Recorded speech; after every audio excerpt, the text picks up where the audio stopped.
Vergangene Woche haben wir miteinander im 1. Johannesbrief die Liebe angeschaut. Wir sind zum Schluss gekommen, dass wer noch Furcht, Unsicherheit, Angst in seinem Leben hat, dass Johannes vorschlägt, der ist noch nicht gefüllt mit der Liebe von Gott.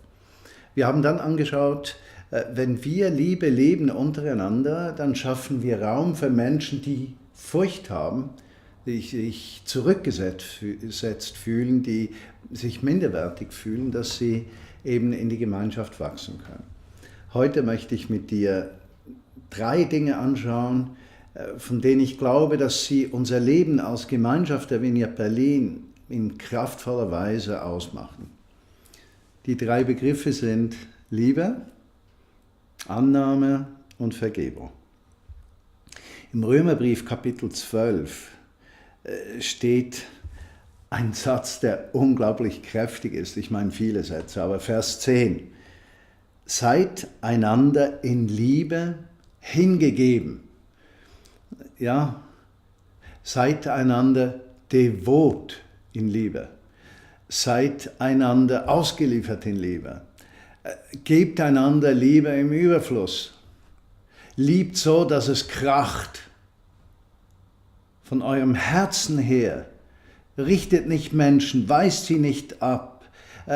Schaut nicht auf ihre Unvollkommenheit, auf die Schwachheit, sondern liebt sie mit allem, was in euch ist.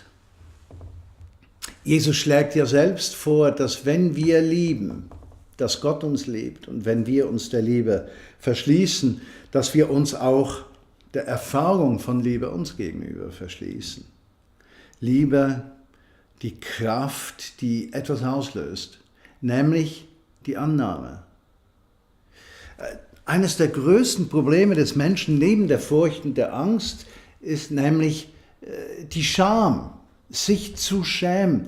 Und die Tatsache, dass wir jeden Tag konfrontiert sind mit Vorstellungen der Werbung von Menschen, dass du heute groß, weiß, schön, vermögend, gebildet sein musst, um überhaupt wertvoll zu sein, merken wir, dass nicht nur eben nicht die weißen, großen, schönen, reichen, gebildeten sich nicht so fühlen, sondern sämtliche Menschen, die nicht so sind und von denen, die so wären, die empfinden das auch nicht mehr über sich. Sie sind dann schnell mal zu dick, zu hässlich, zu ungebildet und finden keinen Zugang zu sich und keinen Zugang zum Leben. Scham ist eine Kraft, die den Menschen isoliert. Jesus ist gekommen, die Schamgesellschaft zu durchbrechen. Er ist gekommen, dass wir uns nicht mehr zu schämen brauchen. Jesus sagt, als ihr noch Sünder wart, die Bibel sagt, als ihr noch Sünder wart, ist Christus für euch gekommen. Also er ist nicht gekommen mit der Bedingung, ich komme zu dir, wenn du vollkommen bist, wenn du keine Fehler machst, wenn du groß bist, wenn du schön bist, wenn du jung bist, wenn du vermögend bist, wenn du gebildet bist. Nein, ganz im Gegenteil.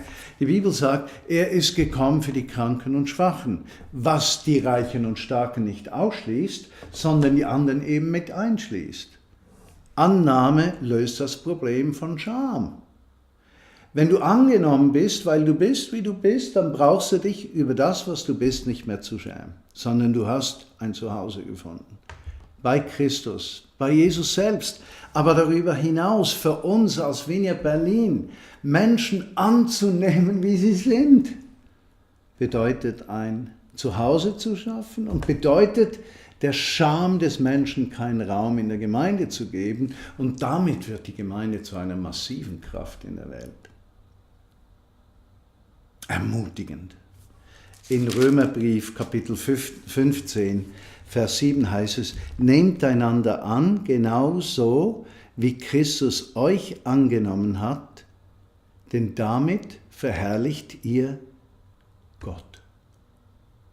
Also es ist nicht nur eine Wahl, sondern von König Jesus schon mehr oder weniger eine klare Anweisung, nehmt einander an. Denn das befreit. Und der 3. Begriff, Liebe, Annahme, Vergebung im Kolosserbrief, Kapitel 3, auch wieder so ein herrlicher Paulus-Text. Ja, oder biblischer Text, Kapitel 3, Verse 12 folgende, heißt es deshalb aus, das Volk, das von Gott erwählt ist, heilig, geliebt, kleidet euch mit Barmherzigkeit, Freundlichkeit, Demut, Sanftheit, Geduld. Und jetzt kommt's. Ertragt euch gegenseitig und vergebt einander, wenn es irgendeinen Grund dafür gibt. Nun, Gründe gibt es immer.